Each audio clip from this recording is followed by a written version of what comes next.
trying to make this creature fly and look fluid and at the same time make it clear that no, he's not underwater. I'd guess there's like over 500 controllers, but the animators never have to use them all at once.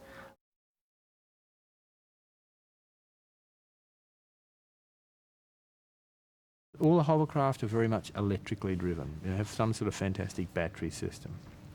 And Zion's driven on steam power, I think, and you can see that in the kind of design. There's that kind of engineering quality. It's that 1920s industrial look. You can see it in all the ships. This fun mix of high technology and then this really like low-end industrial kind of stuff. My theory is that the machines purpose-built Zion for the human beings.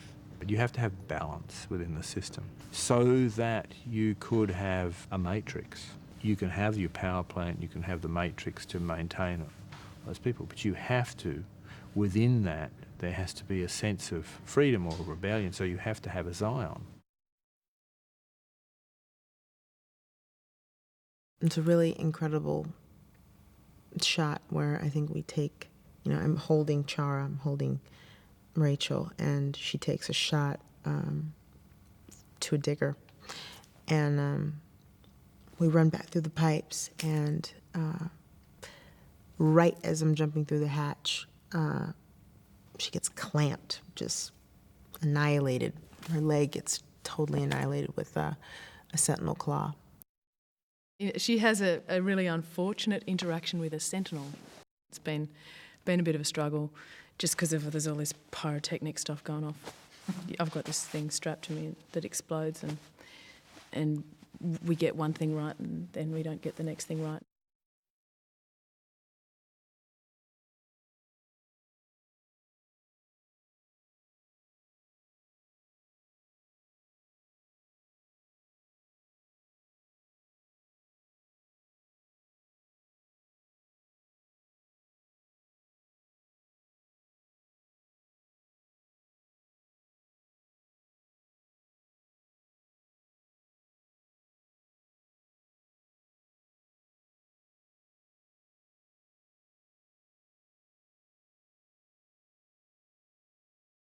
The boys were very specific, they were like, this is a big old heavy ship, so you gotta look like you're really turning this thing and you're trying to turn it fast, and whew, that was a lot of work. And we had to do it for several days.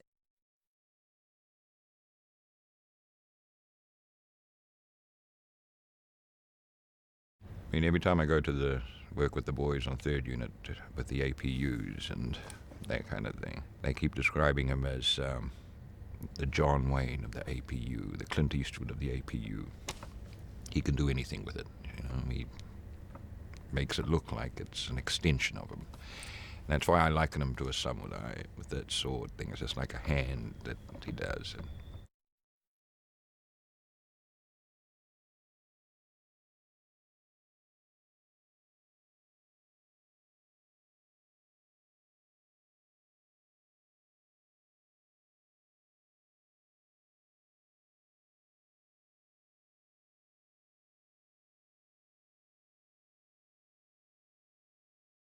And Jet had a very small role in Reloaded, but she really comes into her own in Revolutions. I mean, she has a lot to do in Revolutions, and she is incredible. She is an incredible character. She plays the part really well. She's so strong. She's an unbelievable pilot on the ship that she's piloting. I mean, she is really a great addition to the group, to the cast, and I'm really glad she was there. I mean, the boys met her on the first movie. They really liked her, and they wrote Niobe for her.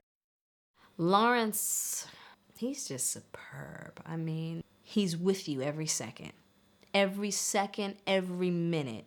And Lawrence really, throughout the whole movie, would help me kind of understand where we were going, what we were doing, how the flow goes,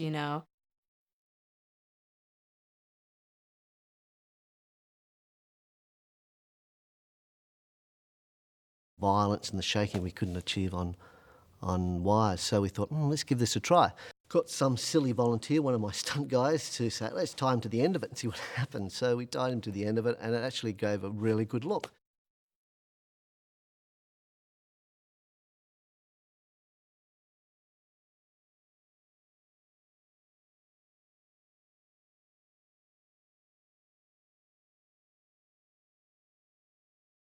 showed me shooting sideways, backward, doing the opposite arm. You know, you see every cowboy who's worth his salt can shoot both ways at once and get the enemy at the same time. Well, Mifune can do that with an APU, you know. 10 tons of metal, he can make it shoot all over the place. I had great fun playing in that. But that mocap stuff, it was difficult because you had to work within a very strict framework. Yeah, to get through it was, and see the end product was worth it, really.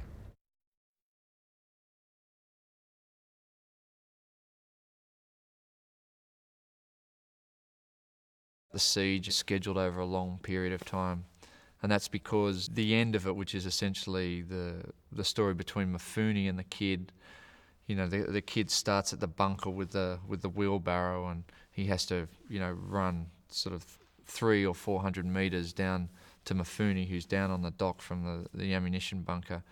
So, you know, that has to be broken up into stages because obviously you can't build a 300 or 400 meter or yard set. So, you know, you do one section, which is the bunker, and then you do like another section, which is like the bridging piece between, you know, as he's running along the dock and the sentinels are trying to attack him and he's being taken by an escort. And then there's the other part where, you know, Mifune's in the war machine in the APU and he's fighting, and then there's the other part where now Mifune's dead or he's dying and the APU's on its side, and then there's the other part of that where, you know, the kid finally, you know, gets the APU to the dock, and you know, the APU falls on its side and he shoots the gate open so the Majolna can come crashing through. So they're all different sets that have to be dressed differently. So you need to, like, you know, shoot some piece and then, you know, they'll turn essentially the same piece of set around so it looks completely different, or they'll stand the APU up or they'll lie it down. So, you know, over a number of weeks you have to keep revisiting that set to get all the pieces that you need.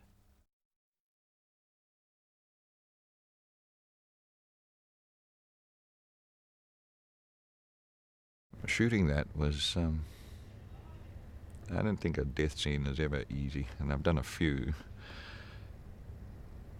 Just the thought of, as an actor, that you're dying, you know, your life force is leaving. So, what sort of made it funny was every time I looked at the brothers and they came out and they said, "Oh, what do you think, Larry?" Oh, more blood. Yeah, okay, I mean, put more blood on it. And then he coming out. Yeah, more blood. More. Sort of down here. By the end, that was like a river of blood. It was like, oh, it was getting in my mouth. And but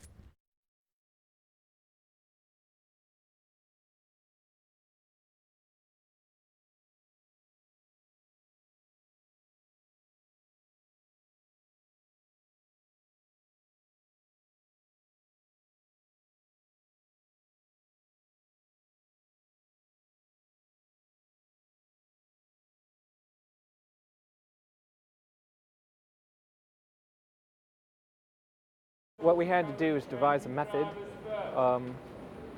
to actually lock up, you know, the positions of those people and have the mass of the machine that's driving them actually felt and seen in their body language.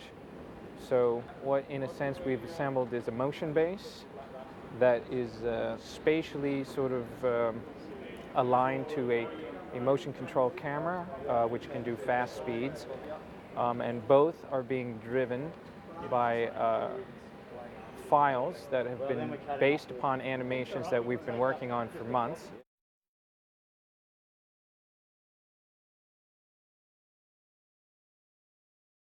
It's a difficult part of the movie for me as a viewer more than anything. I really love war movies, but I always love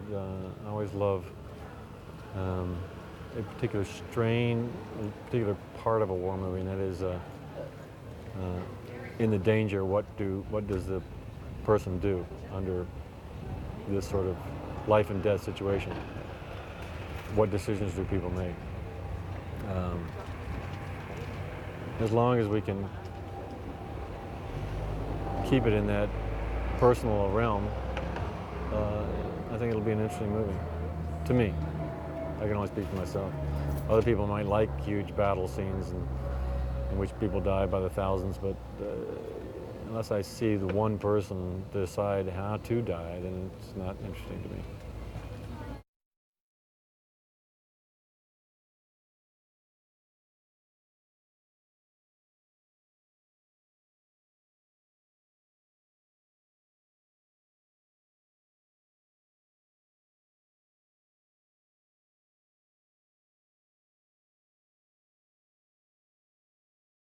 A few major things in the whole siege sequence motivated the use of the miniatures. One was when the Mjolnir comes crashing into the dock to hopefully save the day. And we looked at the idea of doing, how much of this we wanted to accomplish with CG and how much we wanted to accomplish physically. These miniatures were so large, we actually called them bigatures. They're just really large scale. It was 20 feet high by however many feet wide. We did this way because we got all this great interaction of the ship smashing through the door, breaking it apart, pieces flying, great scale flame and explosions happening. And there's just this wonderful tactile sense to that. Based on that anchoring event, then we could dress in a lot of additional CG debris of dead Sentinel parts and APU parts and all the extra little things that could add more scale to the miniatures.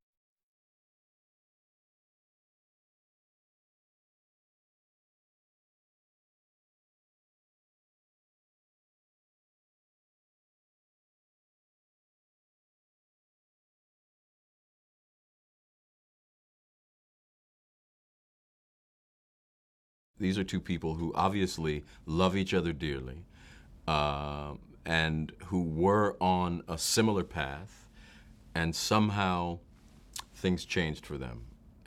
It happens in life. People come together, they love each other for any number of reasons. It's just not possible for them to stay together, which is sad, but what they have together is a beautiful thing. So it's a really complex human relationship that I think is, again, one of those wonderful things about the way that Larry and Andy have constructed their story and constructed their trilogy that makes it appealing to everyone, because it's very human.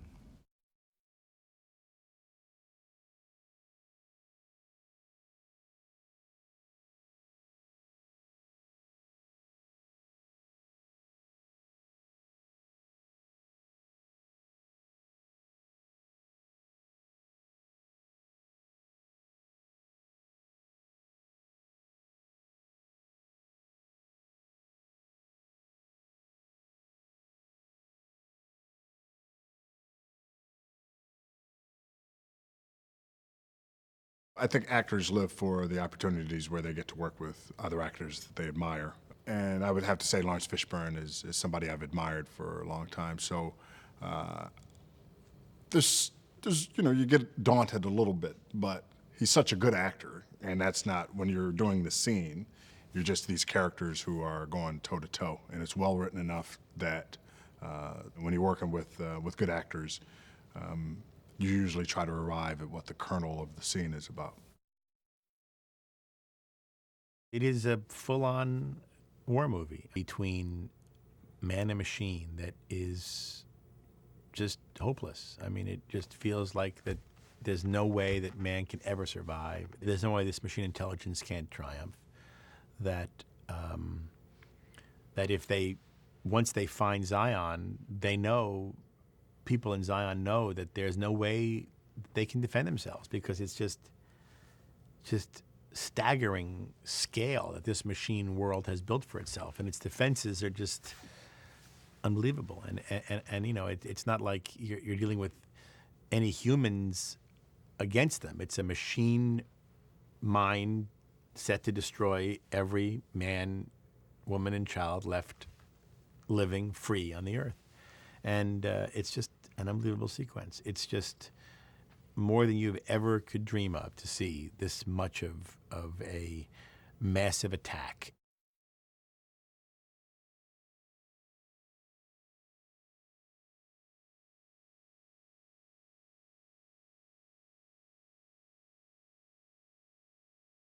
From that conversation that I have with the Oracle, And she says there's a moment that will come where you'll have to choose, you know? And I think in that moment, like I said to you earlier, she believes in his abilities, you know what I mean? And it starts, I think that's the surface of it. And I think she starts to realize maybe he is the one. Not totally there yet, you know what I mean? But it's like that initial, and she believes in the fact that if anybody can do it, he can. If I'm gonna bet on anybody, it will be Neo.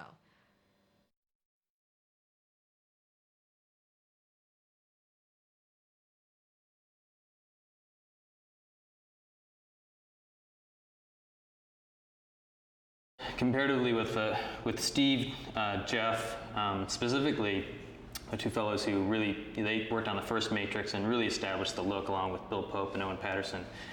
As artists, Steve is like the quintessential storyboard artist, and Jeff is the designer and designing everything from the Digger, and the Sentinels, and do like 4-foot illustrations, highly detailed, of the way the objects and characters look.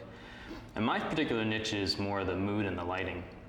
So using both of those influences, and the directors will describe a scene that, whether it has a Digger or the Machine Armada or Neo and Trinity flying to Machine City, and I'll incorporate their efforts, their designs and their influences, and really try to put my aesthetic of composition and lighting to that.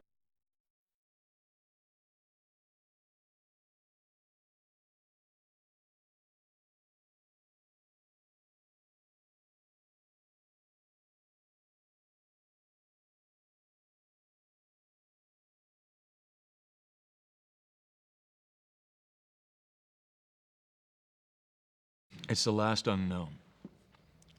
It's the last thing that he was, information he had from the Oracle. It's the only unanswered vision he's had. Those 3 lines. He doesn't even know where they lead to. I think he has an idea. But it's the last unanswered question.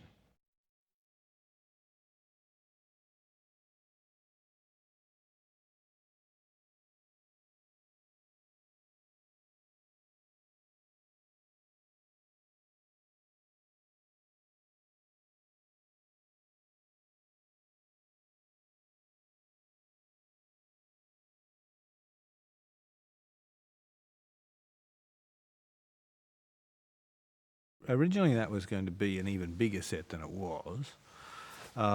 It was going to occupy a kind of a full circle, almost like theatre in the round, and then we realised we just didn't have a stage big enough to put it in. So we kind of cut it back until eventually we came up to what was a kind of a quarter shape. So what we decided to do was to build everything kind of out of the flattage, but they used a very clever technique where they used polystyrene and they laid it onto the flattage and they burnt it all with a heater. They glued it up, they painted it, and you had this fantastic metal sense, because all of Zion's basically metal, there's no wood.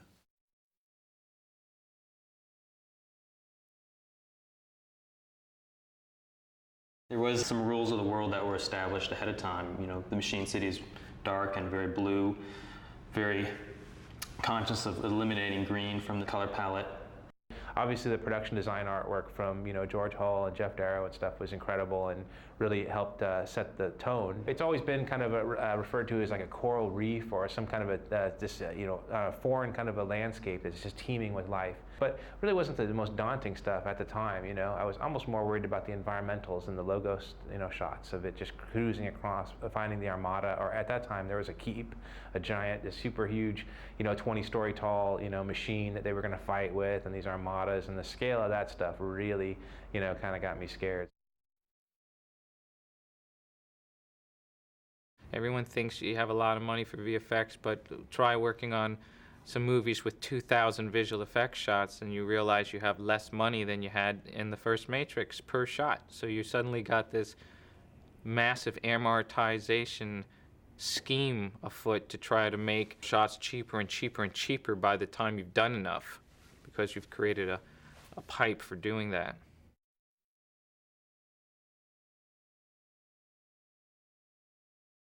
The spiritual factor in Revolutions is heightened, and I think that's what's most interesting about it, is because suddenly you're in the real world and still miracles are occurring, and you can't explain, it's just like another level to try to understand, and Revolutions has its own, completely different version of it.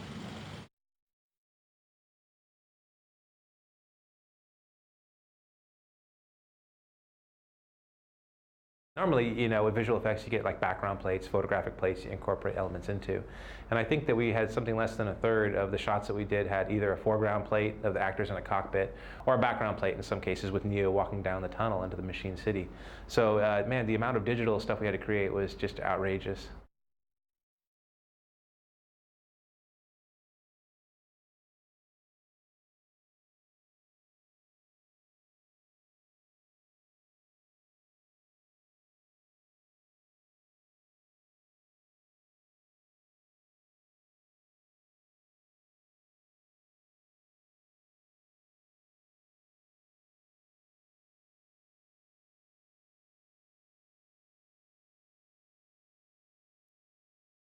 After all the kind of like gloom and of the Matrix and everyone underground, and there's like this, sort of really nice sort of 2-second beat of, this incredible light on her face, and as she sees the sun for the first time.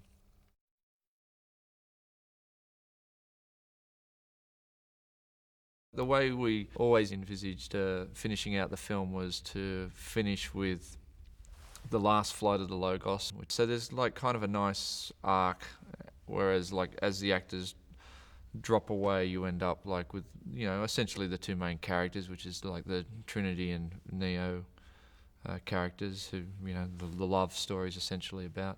So it's a nice kind of character arc, for the actors to kind of like finish on big emotional stuff like that.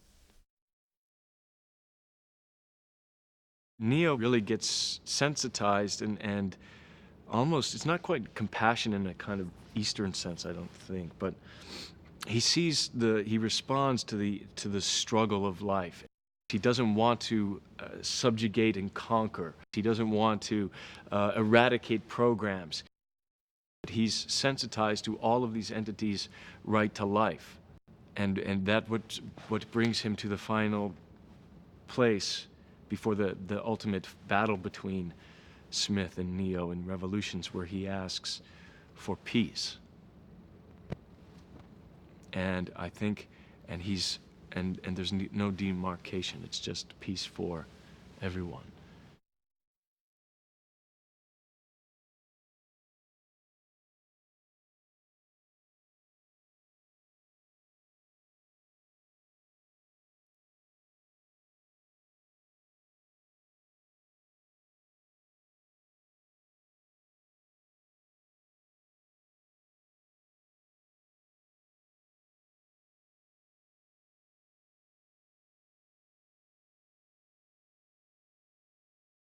They take us to the possibility of losing everything and the possibility of gaining everything. And, it's in that journey of that Matrix 2 and 3 happened in between that, in that struggle and in that fighting for that. And ultimately, everything is lost and everything is gained. And in a short period of time, because it's very dire circumstances. We're in serious times of great strife and great struggle. And this is the time of action. And, for Trinity, it's her purpose. It's her purpose. And she executes her purpose. Cool.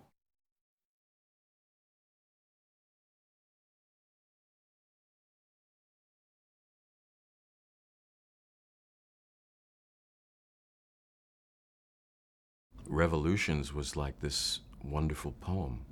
It was this beautiful, lyrical, romantic poem on love and life and death and the whole sort of third act of Revolutions and the way that Trinity and Neo sort of ascend while Morpheus and Niobe are descending, and the world seems to be coming to this, you know, catastrophic end. It's beautiful.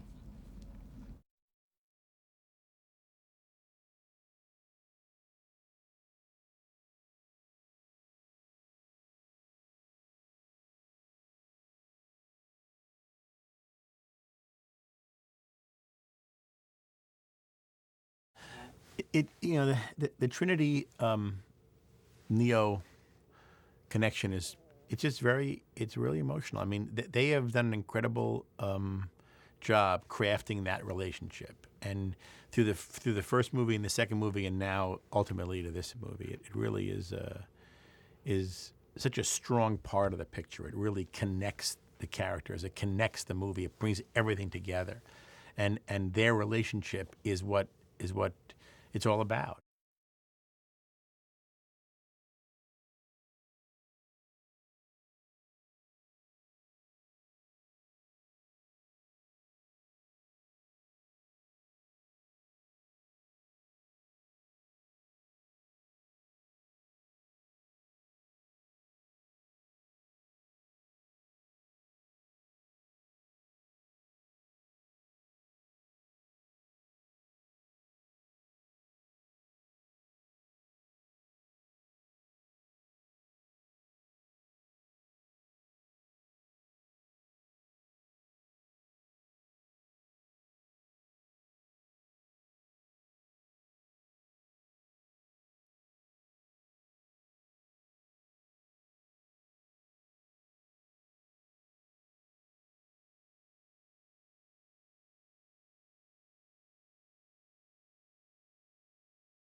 Jeff Starrow has done a beautiful drawing of a kind of it's almost like being on the inside of a backbone, if you can imagine that. You know, if you took away the spinal fluid and the core, this kind of takes a sense, but it's a series of pipes that make it up and interconnecting pieces.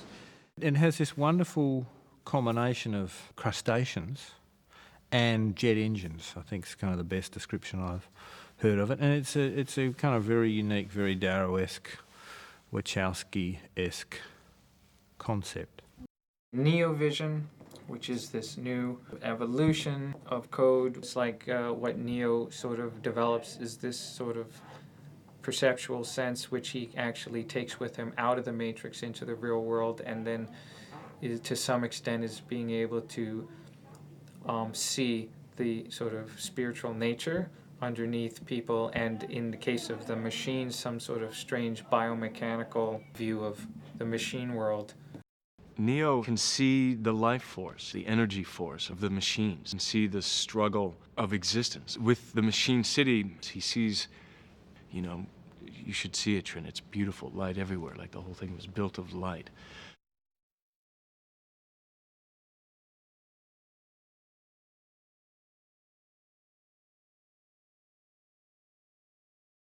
Some of the names of characters aren't spoken aloud, and yet in the script version, there are so many metaphors and analogies that are fun to read about, like the Deus Ex Machina, which is the representation of the machine, the ultimate power in the machine city.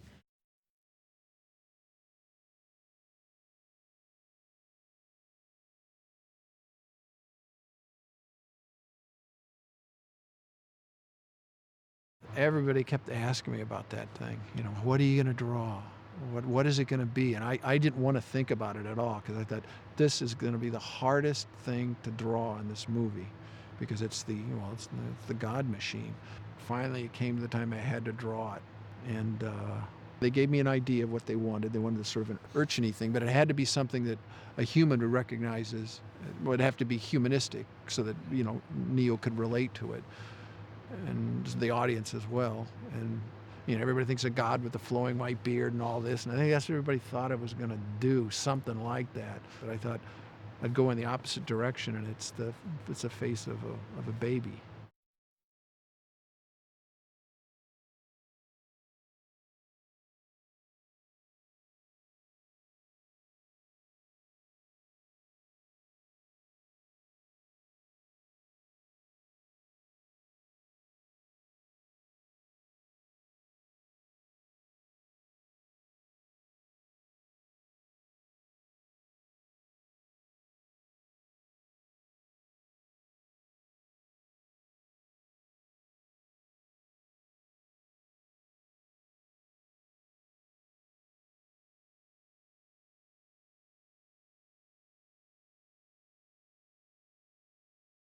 Even Larry and Andy, to a certain extent, have said that Morpheus has this profound change that occurs.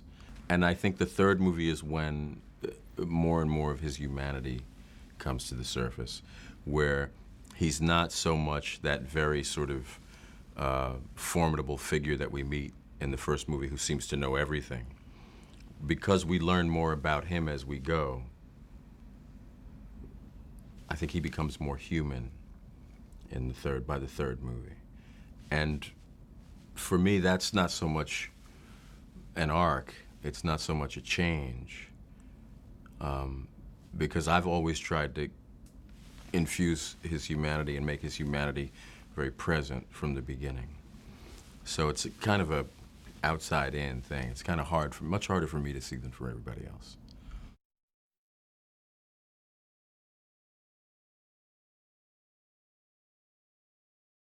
The general way that you make rain is they have these kind of rain heads. They actually force water through to make rain. But everybody felt that the drops that normally come out of those are too small because, you know, we had some things where we had to slow the scenes, we had to slow down the film, and the drops being so small, they weren't kind of giving the weight to the rain. So we had to create new devices that would force the water through bigger holes so that the drops would be bigger so we could see them better and so that they could be lit differently. So we had to essentially create our own rain for the movie, but it's very effective.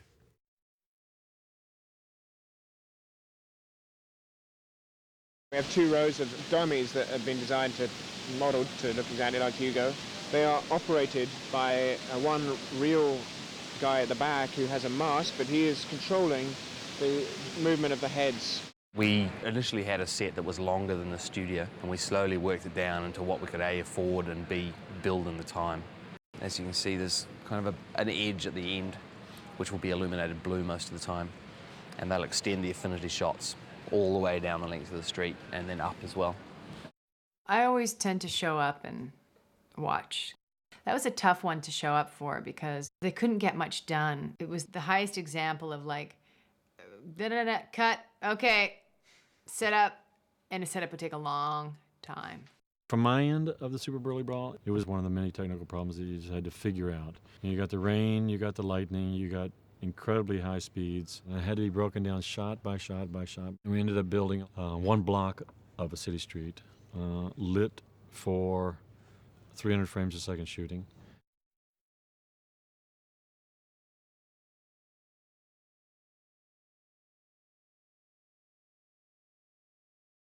This was a pole that the 2 gentlemen face each other and they could turn this way. The pole would allow them to turn this way, and then they could turn the whole base. So you had 3 axes. You probably spend a good minute in it, and then the choreography just starts to fall apart. We're calling it the PMS strip, but it means please make it stop.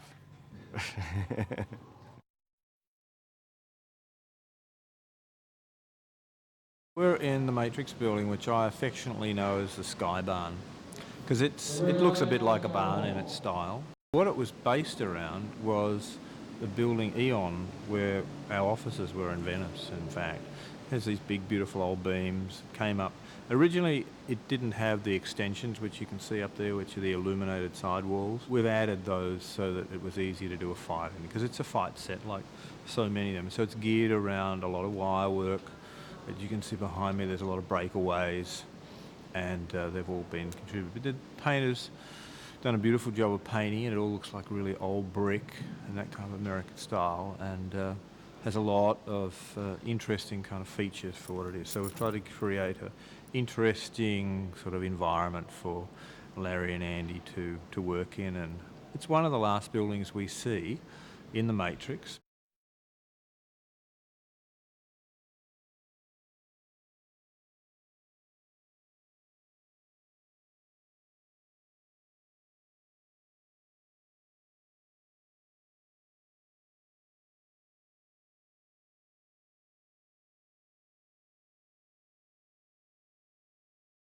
Personally, I know that Wu Ping was amenable to me making some kind of in the moment floor choices. Not really with me disagreeing with choreography, but just me having, for my own style, maybe here I know that this is the choreography, but in my style I'm feeling I could ask the question, what about this? And Wu Ping would often say, yeah, sure, go ahead.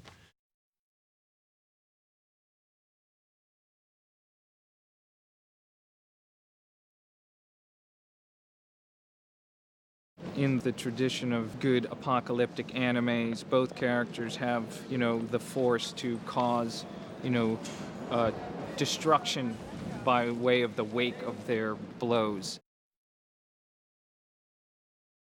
When we look at the trajectory of the visual effects in The Matrix, we just hinted on these things in the first movie, and then we touched on them a little more in Reloaded, but this is it. This is where all of the work we've done, all the technology that we've created comes together. We go quite high. We go about 2,500 feet above the skyline and get a good view of the total city, which is kind of a fantasy city. Components of San Francisco, Sydney, New York, Chicago, and a lot of other things.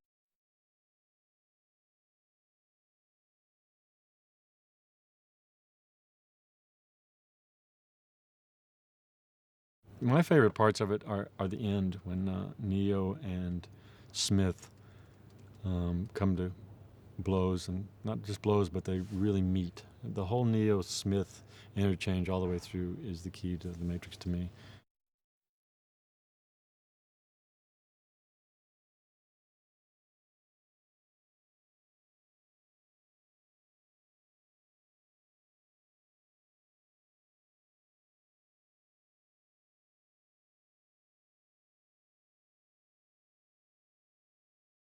We come pummeling down, and lo and behold, we crash upon the phone booth, or very close to the phone booth that we exited the first movie, and just create a huge depression in the ground.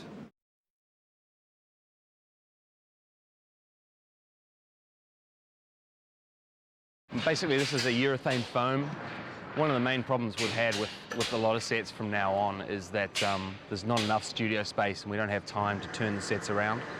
So what we had to do is actually build this somewhere else and bring it in on bits of, and then cut it all apart again, bring it in and put it back together with stitching.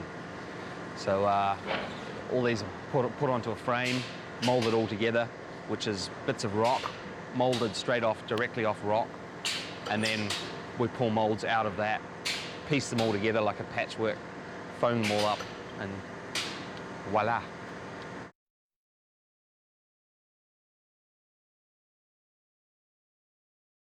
I actually really love working with Keanu because I really like him enormously as a human being. I think he's such a lovely man. He beats himself up on set, and he has very high expectations of what the standard of work should be.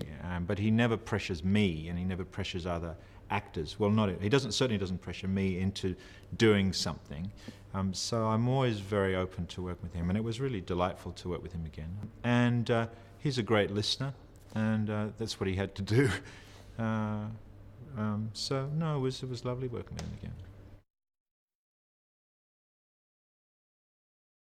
It exemplifies much of what Larry and Andy Wachowski are after, which is this stress on both the will to believe, preserve love and compassion in the midst of a machine-driven, market-driven world, and also to recognize that it's not a matter of appealing to external authority. You make yourself through the choices that you make. It's very Nietzschean, it's very Jamesian in that regard.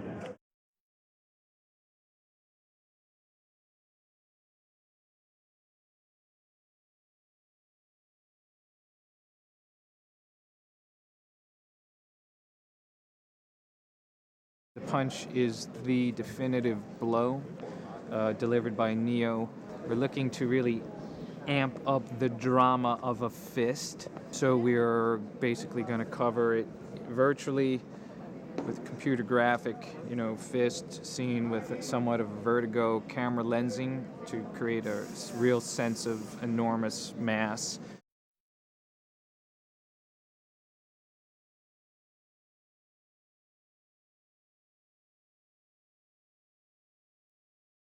The interesting thing about Smith is that he moves from being like a perfect functionary program to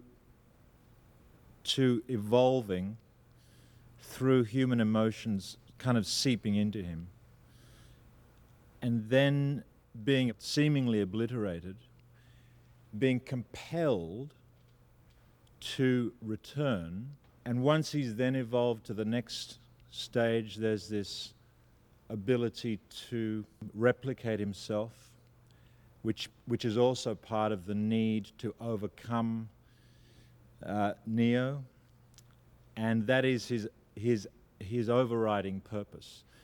But then once you've got this idea of replication, what then happens to those replicants? Don't they therefore become individual in some way? And so you're asking really large questions about individuality and community and within the one character. And I think that's really amazing.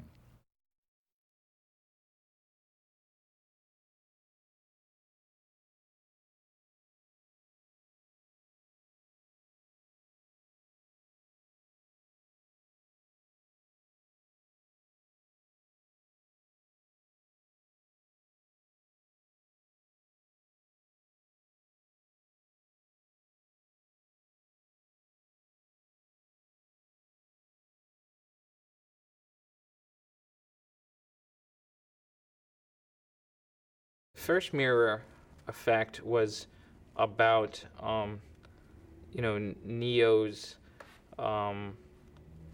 loss of connection to a physical reality. And then it really then became about the drug taking over, which in reality was him being disconnected from his, electro impulse-oriented dream. And but the Black Mirror effect was about the incarnation of evil that Smith was, and how he would overwrite the code of another avatar inside the Matrix, another individual inside the Matrix.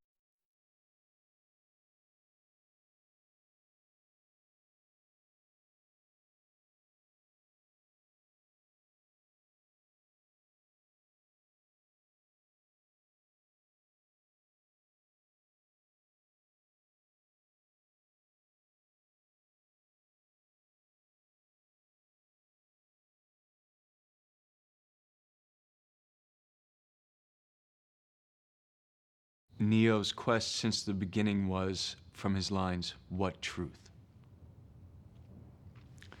And the journey through the three films, I believe that Neo discovers all of his truths and realizes he has a line in the piece to Smith.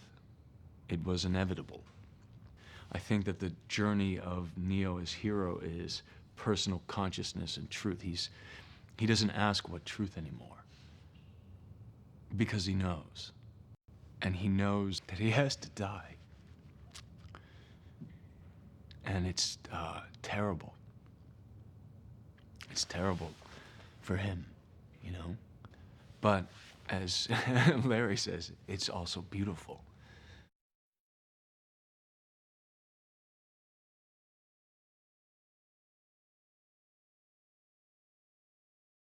Sort of ties in nicely, like on the first Matrix, we ended with him in sort of similar circumstances, him by himself again. Him being born and, shaved from head to toe with, prosthetics all over him and in goo and It'll be a bit more pleasant for him this time. Even though he's blind and scarred and, you know, looking like a mess, at least he's doesn't look like a newborn baby this time with jacks all over him.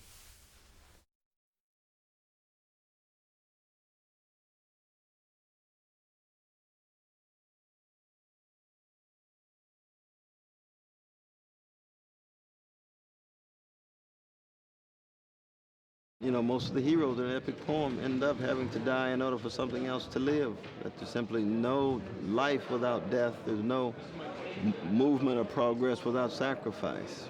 And I think this is true from the early epic poets all the way through Christian narratives, all the way through other religious narratives from India and indigenous peoples, Gilgamesh, and we go on and on. Life prevailed. Life prevailed, and it prevailed because it chose to. We're here as simply, I don't want to say, because I don't want to take away from what it is. It doesn't matter what I think about it anyway. The only thing that matters is that everybody is provoked to think, and the debate about it isn't as important as the feeling that it manifests.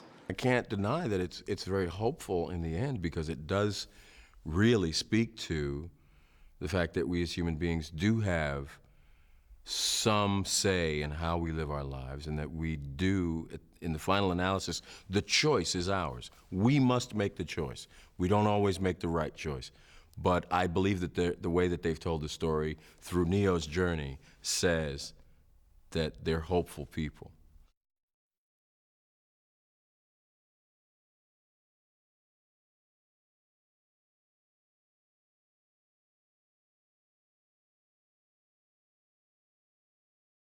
I did the garbage scow that transports Neo, which is actually, I managed to get, it's a dinosaur. I managed to get a dinosaur into the movie. It's like a sort of a triceratops kind of a thing.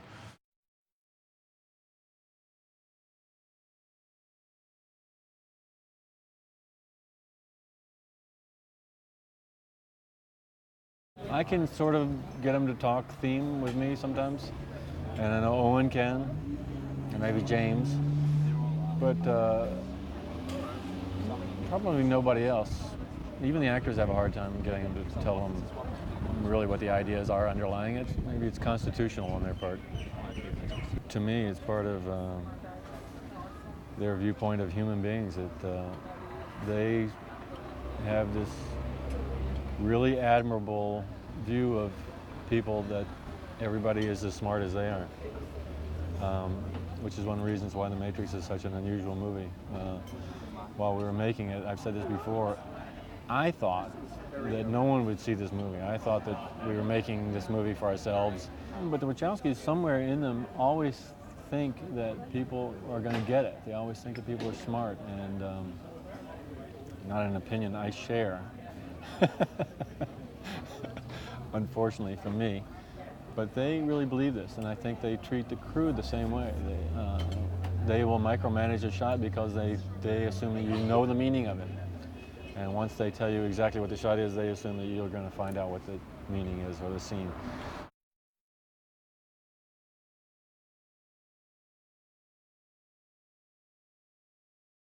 We gain a peace with it. My sacrifice gains a peace, and from the machines that have enslaved us, or attacked Zion or created the Matrix. I do, and to a certain extent, gain something there. Neo gains a peace. For me, the stories of the movies are so beautiful and profound and deep, all about, trusting and having belief and having faith and fighting for that which you believe in, and light outweighing darkness, and that in the darkness, if there's light, it will always prevail.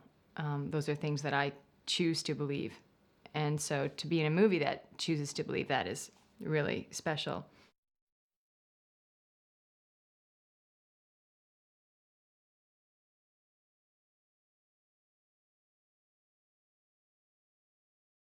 It is a strong love story. It is a strong philosophical movie. It is a war movie. It is a giant action movie. It is kung fu. It is science fiction. I mean, it has so many things going for it. And it's just, you know, incredible how it all ties up so nicely at the end of Revolutions.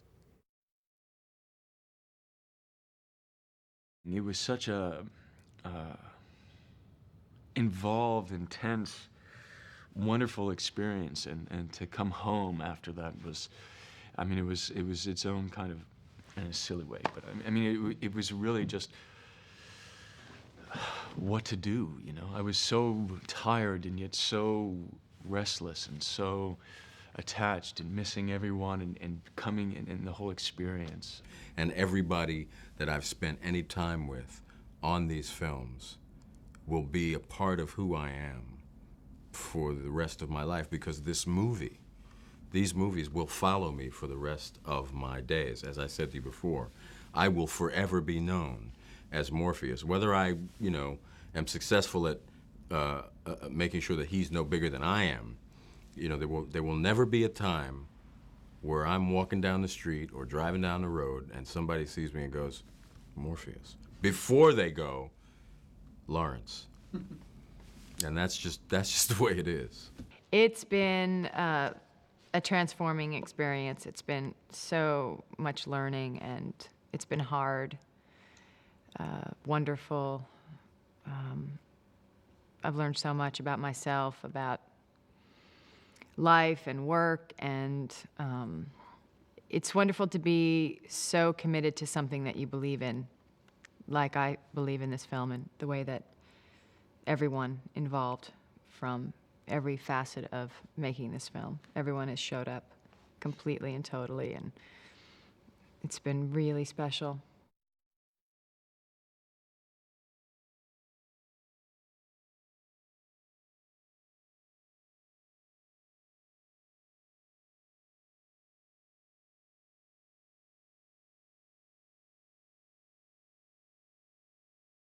Stories about preserving life, the stories about what do you believe, and just kind of, I mean, that is no matter whether you're Muslim, Christian, you're a Buddhist, Hindu, black, white, Asian, purple, green, that those are universal subjects, and subjects that every human being on this planet struggles with on a daily basis.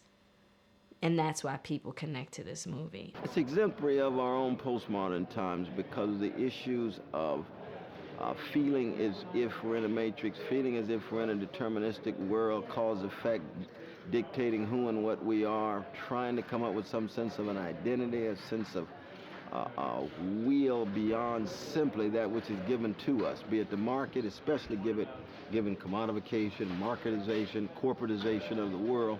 And on the other hand, this need that we all tend to have, which is we are unique, distinctive individuals who want to be able to leave a mark on the world and fall in love with Trinity and so on.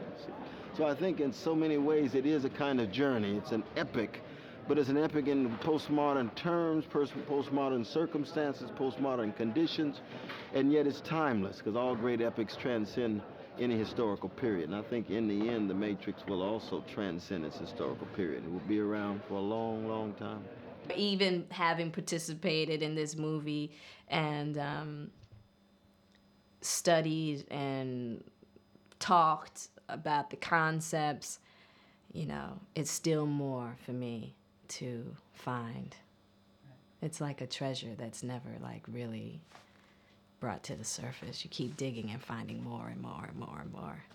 And I don't even know that we'll even get it until much, much later on in life.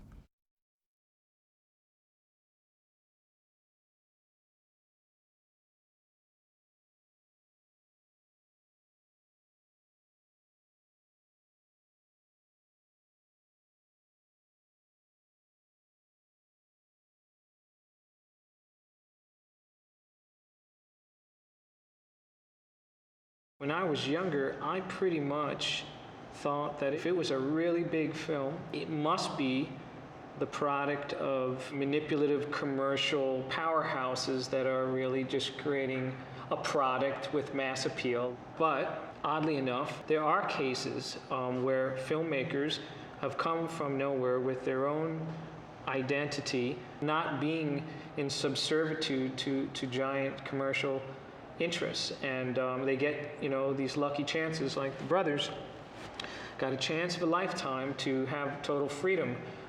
They were resourced as well as anyone could hope, but there is not a frame in that movie that is not determined by them from the beginning to the end. There's no content that they've made in these 3 pictures that have any adjustment or alteration based on somebody's idea of what's marketable.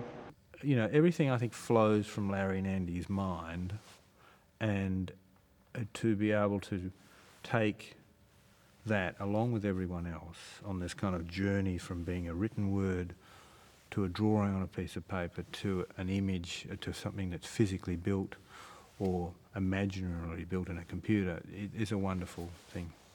I think like there being 2 of them, I don't think these films would have been achievable with just one person. And you know, it's a great way to work. It's a great way, like the ebb and flow of, you know, how their energy works as well. You know, like I think, you know, like if you're tired and like you just directed by yourself, you know, sometimes you make some like errors of judgment, which, you know, is much more rare when you've got someone who like intrinsically knows the way you're thinking. And, you know, even like those guys aren't twins and they're like separated, they really have like a symbiotic relationship where they kind of never kind of like out of sync with each other, which is pretty incredible, I'd have to say. I don't know. I don't think I can sum it up really. It's going to be years before I can sum it up. It's just... It closes a chapter in picture making for me. It was a monumental undertaking. It was an incredible journey, and you know, I'll miss it. I mean, it was hard and frustrating and aggravating and thrilling and exciting and I mean, the success we've been euphoric over the success, but I'll miss it. I'll miss it because it's a part of my life that was devoted to this saga, and this saga ends.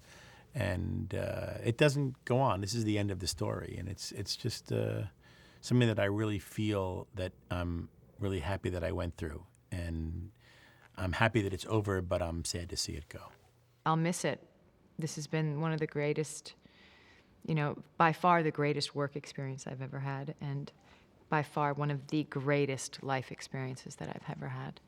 This will be remembered as a very, very special time, a very special project in everybody's life. I mean, it comes down to, you know, Larry and Andrew, what they wrote and what they want to realize. Everyone knows that they're being asked to do their best.